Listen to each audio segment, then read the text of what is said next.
Hey, welcome back into Rickwood Field, the Good Day Alabama special, to get you ready for this tribute game to the Negro Leagues. And we're also paying tribute to a former Negro League player who's in the Hall of Fame in Kansas City, a local guy by the name of Rendon Jug Marbury. And joining me now is his wife, widow, Annie Murray, and also now her son, Perrin. Good to have you with us this morning. Thank you. It's good to be here this morning. I've always loved that name, Annie. I know we recently, not too long ago, lost your husband. Our condolences to you. But I want to ask you first of all, how much this impacted him? Just seeing what's happening here tonight. What you mean? How much? Well, just the fact that there's a tribute now to all those men who played in the Negro Leagues. Like, what would you think he would think about all this? A major league game here played at Rickwood Field in honor of that.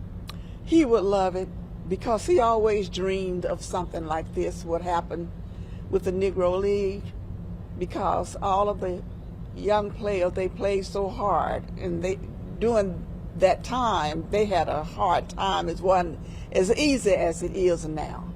And this was always his dream. He would love this. I just wish he could have been here to be a part of it. Perrin, I know your dad loved the game of baseball. You saw that in fact, when he played in the industrial leagues. Talk about your dad.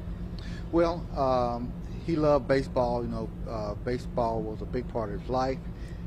Growing up as a kid, I remember going to the baseball games with him. You know, in the industrial leagues. The different areas would have teams, and actually some of the Negro League players played on those teams. I remember one particular time that he took the neighborhood boys with him, with all of us, to go to the game. He hit 2 home runs that game, and all the boys in the neighborhood came back talking about the home runs that he hit. So that was a great moment. Legendary. I love that. Jug Marbury. So, Annie, let me ask you this. You were married to him for 63 years. Yes. And he also served in the military. We thank him for his service. But did you ever get a chance to see him play? And what did you think of the way he played ball? I never saw him play. How about, so he was done playing by the time y'all got married, right? Yes, he was. Did he talk about it much? Did you see some of that love of the game, though, still in him? Yes, he did talk about it a lot. He had a lot of stories to tell about it. Was there one that stood out in particular to you? Yes. One, he liked to do home runs. Right.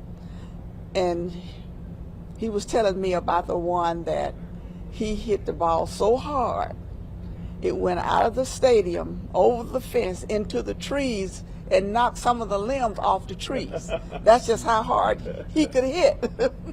And he loved to do double plays. He loved that. Mm-hmm. Annie Marbury, Perrin, thank you so much for your time. Really appreciate y'all joining us. And again, sorry for your loss, but a great man. I'm glad he's being remembered and honored, as well as these other great heroes. Thank you so much. All right, we're going to take a break. More here live from Rickwood Field in a moment.